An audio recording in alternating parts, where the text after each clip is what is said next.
فَإِنْ آمَنُوا بِمِثْلِ مَا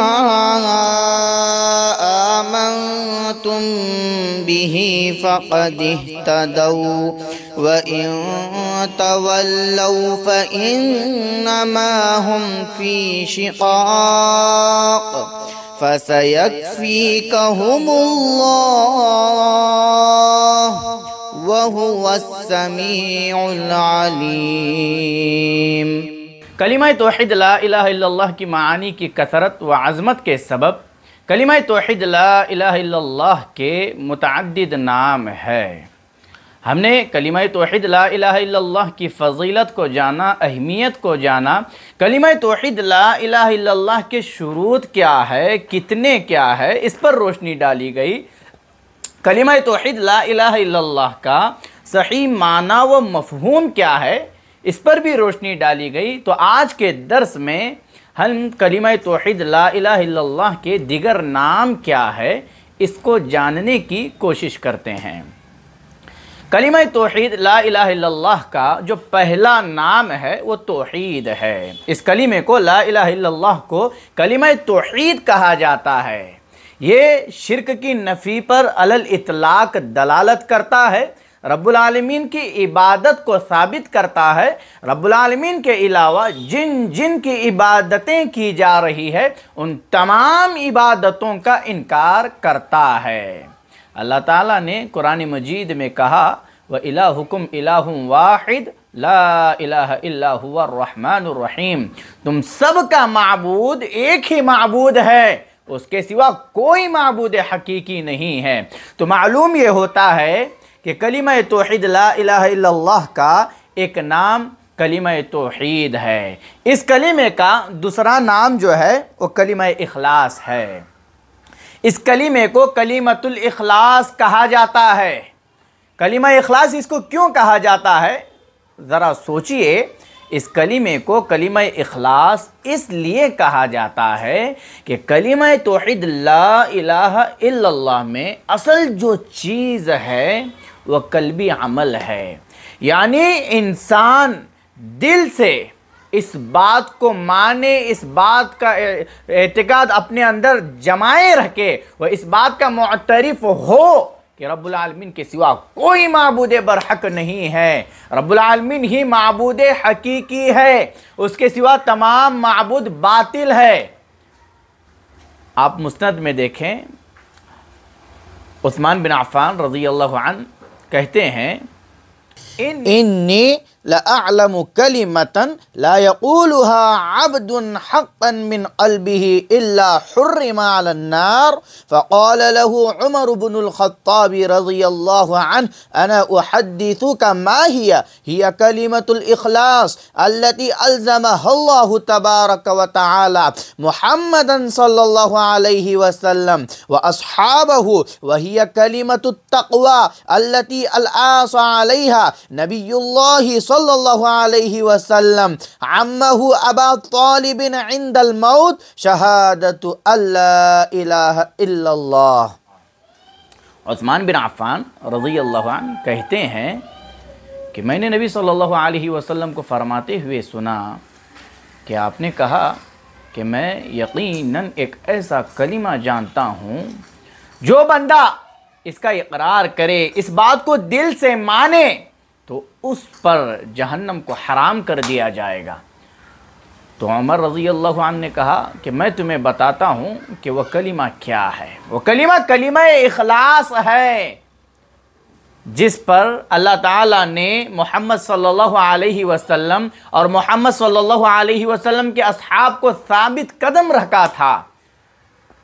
یہی وہ کلمہ تقویٰ ہے جس پر محمد صلی اللہ علیہ وسلم نے اپنے چچا ابو طالب کے موت کے وقت ان سے کہا تھا، انہیں ابارا تھا، اس کلمے کو پڑھنے کی خواہش ظاہر کی تھی، یعنی کلمہ توحید، کلمہ اخلاص لا الہ الا اللہ۔ تو اس کلمے کا دوسرا نام اخلاص ہے، اس کلمے کو کلمہ اخلاص کہا جاتا ہے۔ اس کلمے کا تیسرا نام جو ہے وہ دعوت حق ہے۔ اس کلمے کو دعوت الحق کہا جاتا ہے۔ رب العالمین نے قرآن مجید میں کہا لہو دعوت الحق، اسی کے لیے حق کی پھکار ہے، دعوت حق ہے۔ اللہ تعالیٰ نے قرآن مجید میں کہا ہے لہو دعوت الحق۔ اس آیت کریمہ کی تفسیر میں امام طبری رحمہ اللہ جامع البیان میں امام قتادہ رحمہ اللہ سے نقل کرتے ہیں لہو دعوت الحق کی تفسیر میں اس سے مراد کیا ہے؟ شہادت اللہ الہ الا اللہ، یعنی کلمہ توحید، کلمہ کیا ہے؟ دعوت الحق سے مراد لا الہ الا اللہ کی گواہی ہے۔ اس کے علاوہ دیگر مفسرین کو آپ دیکھیں لہو دعوت الحق کی تفسیر میں لا الہ الا اللہ کی گواہی کو لکھا ہے، اس سے مراد لا الہ الا اللہ کو ہی بیان کیا ہے۔ اس کلمے کا چوتھا نام جو ہے وہ کلمہ عدل ہے۔ اس کلمے کو کلمہ عدل کہا جاتا ہے۔ اللہ تبارک و تعالی نے قرآن مجید میں کہا ان اللہ یأمر بالعدل والاحسان وایتاء ذی القربی۔ اللہ تبارک و تعالی عدل، احسان اور قرابت داروں کے حق ادا کرنے کا حکم دیتا ہے۔ امام جریر رحمہ اللہ جامع البیان میں اس آیت کریمہ کی تفسیر میں ابن عباس رضی اللہ عنہما کا قول نقل کرتے ہیں کہ ابن عباس رضی اللہ عنہما کا قول نقل کرتے ہوئے کہتے ہیں کہ یہاں پر ان اللہ یأمر بالعدل سے مراد لا الہ الا اللہ ہے۔ تو معلوم یہ ہوتا ہے کہ اس کلمے کا ایک نام کلمہ عدل ہے۔ اس کلمے کا پانچواں جو نام ہے وہ احسان ہے۔ اس کلمے کو کلمہ احسان کہا گیا ہے۔ اللہ تبارک و تعالی نے قرآن مجید میں کہا هل جزاء الاحسان الا الاحسان، احسان کا بدلہ احسان ہے۔ ابن ابی حاتم نے ابن عمر رضی اللہ عنہما سے روایت کی ہے، ابن عمر رضی اللہ عنہ کہتے ہیں کہ یہ آیت هل جزاء الاحسان الا الاحسان کی تفسیر میں نے نبی صلی اللہ علیہ وسلم کو فرماتے ہوئے سنا کہ آپ نے کہا کہ وہ شخص جس پر میں نے دنیا میں لا الہ الا اللہ کی اقرار کی صورت میں انعام فرمایا، اس کا بدلہ آخرت میں جنت کے سوا کچھ نہیں ہے۔ دوسری جگہ اللہ تعالیٰ نے کہا للذین احسنوا الحسنى وزیادہ، جس نے نیکی کی اس کے لیے جنت اور دیدار الہی ہے۔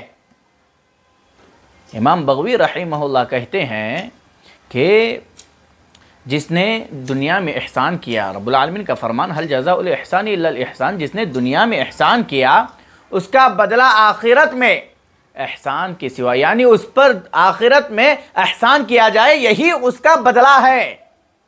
اور ابن عباس رضی اللہ عنہما کہتے ہیں کہ جس نے لا الہ الا اللہ کہا اور محمد صلی اللہ علیہ وسلم کی لائی ہوئی شریعت کے مطابق عمل کیا تو اس کا بدلہ آخرت میں جنت کے سوا کچھ نہیں ہے۔ اور امام ابن القیم رحمہ اللہ کہتے ہیں کہ هل جزاء الاحسان الا الاحسان میں احسان یہ تمام ابواب بحقائق میں شامل ہے۔